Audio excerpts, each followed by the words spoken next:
கர்த்தருக்கு ஸ்தோத்திரம். இன்றைய வசனம் 34 சங்கீதம் 19 நீதிமானுக்கு வரும் துன்பங்கள் அநேகமாய் இருக்கும். கர்த்தர் அவைகள் எல்லாவற்றிலும் நின்று அவனை விடுவிப்பார்.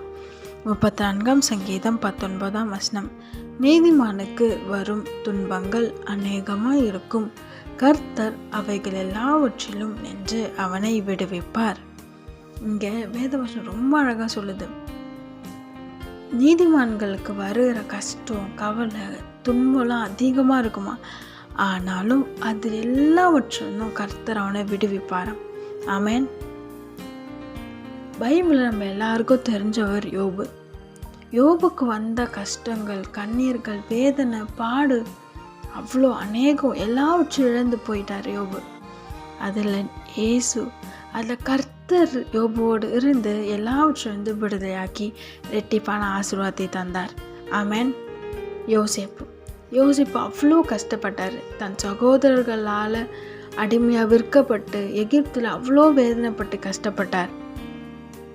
கர்த்தர் யோசேப்பை அந்த இடத்துலேருந்து விடுதலையாக்கினார்.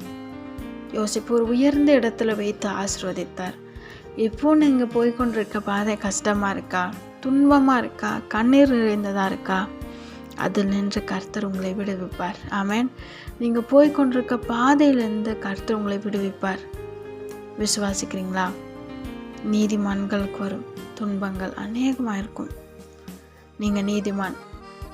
யார் நீதிமான்? இயேசுவோட ரத்தத்தினால கழுவப்பட்ட ஒவ்வொருத்தரும் நீதிமான் தான். இன்னும் நீங்கள் அவரோட ரத்தத்தினால கழுவப்படலையா? இப்போது உங்களை ஒப்பு கொடுங்க. நீங்கள் செய்த பாவம் எல்லாவற்றையும் அறிக்கை செய்து விட்டுடுங்க.